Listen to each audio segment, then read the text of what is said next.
Assalamualaikum warahmatullahi wabarakatuh.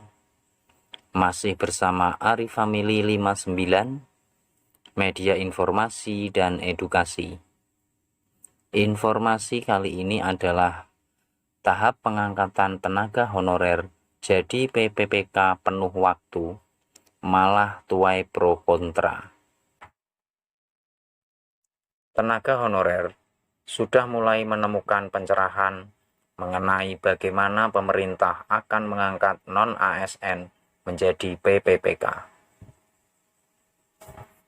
Baru-baru ini, dalam rapat kerja bersama BKN, BPKP, dan Komisi 2 DPR mengenai peraturan pemerintah UU ASN tentang ex tenaga honorer kategori 2 dan non-ASN, Menpan RB memaparkan tahap pengangkatan tenaga honorer menjadi PPPK. Hal ini merupakan usulan dari Menpan RB. Berikut ini adalah tahap pengangkatan tenaga honorer menjadi PPPK. A. Melalui keputusan Menpan RB nomor 648/2023 tentang mekanisme seleksi PPPK jabatan fungsional. Kuota 80% untuk ex tenaga honorer kategori 2 dan non-ASN dan 20% untuk umum. B.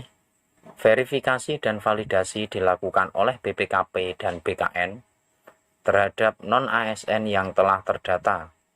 Jika lolos, maka akan langsung diangkat menjadi PPPK paruh waktu, dimasukkan ke dalam platform digital untuk evaluasi kinerja. C. Jika adanya kebutuhan dan anggaran, maka PPPK paruh waktu akan diprioritaskan menjadi penuh waktu berdasarkan pemeringkatan kinerja. Poin-poin yang dipaparkan Menpan RB, Abdullah Azwar Anas, ternyata tidak serta-merta langsung diterima.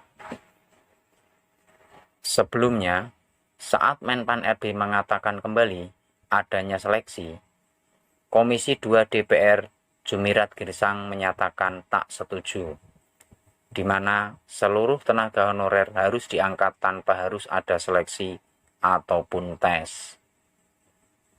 Sementara itu, tahap pengangkatan yang lebih rinci seperti 3 poin di atas juga menuai pro kontra dari warganet. Pembagian dua skema yaitu PPPK paruh waktu dan penuh waktu disebut terlalu rumit. Sementara itu, kalimat di poin C yang menyebut jika adanya anggaran disebut pengangkatan tenaga honorer menjadi PPPK penuh waktu hanya akan menjadi harapan kosong bagi non-ASN.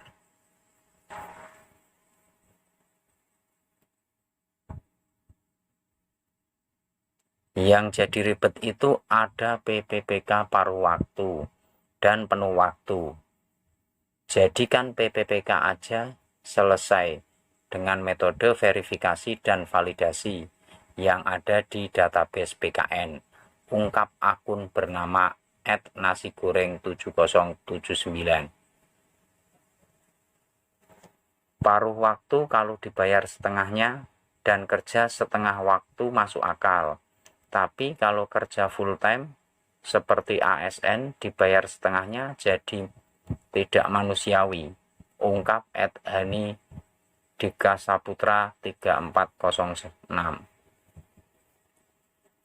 Sementara itu, ada pula yang mempermasalahkan kuota dengan melihat batas waktu yang ada. Kenapa harus ada yang umum, yang khusus aja tidak cukup kuotanya?